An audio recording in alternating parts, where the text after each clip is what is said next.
Hai Bunda, kembali lagi dengan Bidan Tri Marliana. Kali ini Bu Bidan akan membahas tentang penyebab terlambatnya menstruasi. Siapa di sini yang sedang terlambat menstruasi? Yuk komen di bawah. Sebelum Bu Bidan membahasnya, bantu like, komen, dan subscribe-nya ya. Keterlambatan menstruasi tidak selalu menjadi pertanda kehamilan loh Bunda. Ada faktor lain yang juga bisa menyebabkan seorang wanita mengalami keterlambatan menstruasi. Penyebab yang pertama yaitu stres. Saat stres, kinerja hipotalamus, yaitu bagian otak yang bertanggung jawab mengatur siklus menstruasi, dan produksi hormon gonadotrofin akan terganggu. Hal inilah yang membuat siklus menstruasi terlambat. Jika menstruasi terganggu akibat stres, Bunda dapat mengatasinya dengan mencoba teknik relaksasi, melakukan sesuatu yang disukai, atau mendengarkan musik. Yang kedua, obesitas. Penambahan berat badan bisa memicu perubahan hormon pada wanita. Penelitian menunjukkan bahwa wanita dengan berat badan berlebih atau obesitas memiliki resiko tinggi mengalami menstruasi terlambat. Yuk diet dan olahraga ya Bunda untuk mengatasi keterlambatan menstruasinya. Ketiga, berat badan turun. Wah, ternyata bukan hanya obesitas, berat badan turun juga bisa menyebabkan gangguan menstruasi. Jika berat badan terlalu rendah dari berat badan ideal, fungsi tubuh akan terganggu dan ovulasi pun akan terhenti. Mengobati gangguan makan dan menaikkan berat badan secara sehat dapat mengembalikan siklus haid yang normal. Yang keempat yaitu kebiasaan merokok. Wah, ternyata merokok sangatlah berbahaya ya Bunda. Merokok dapat menyebabkan gangguan pada menstruasi dan salah satunya adalah menstruasi terlambat. Hal ini terjadi karena zat-zat yang ada di dalam rokok, termasuk nikotin, dapat mempengaruhi hormon estrogen yang berperan dalam mengatur siklus menstruasi. Yang kelima, efek pil KB. Mungkin ada sebagian bunda yang mengalami keterlambatan menstruasi karena efek samping dari pil KB.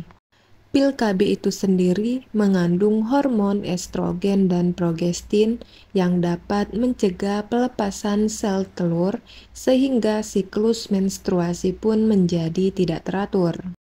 Agar siklus menstruasi bunda kembali normal, diperlukan waktu hingga 3 bulan setelah berhenti mengkonsumsi pil KB.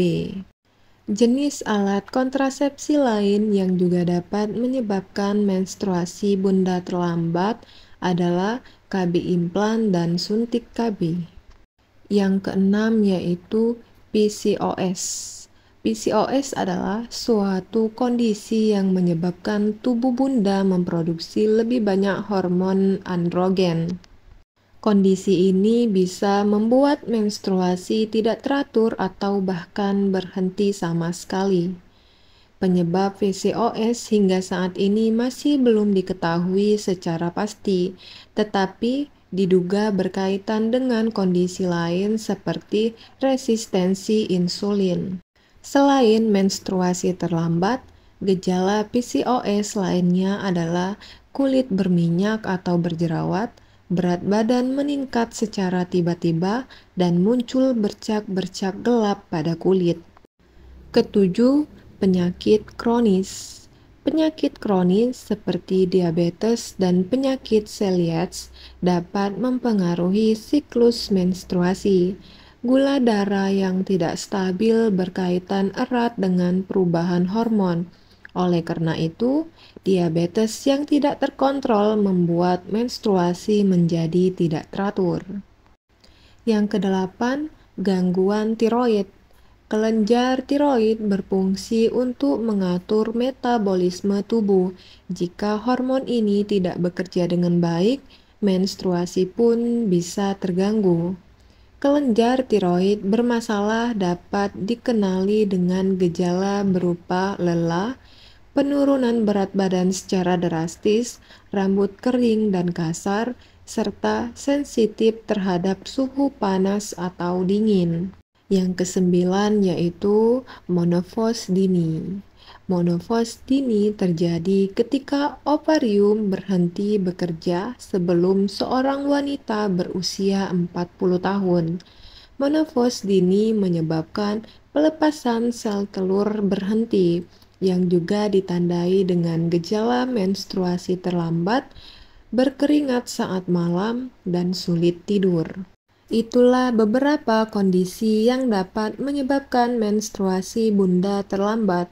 Jika mengalami menstruasi terlambat lebih dari 3 periode secara berturut-turut dan tes kehamilan menunjukkan hasil negatif, sebaiknya bunda memeriksakan diri ke dokter terdekat. Dengan begitu, dokter bisa memastikan penyebab menstruasi terlambat yang bunda alami dan menentukan penanganan sesuai dengan yang disarankan.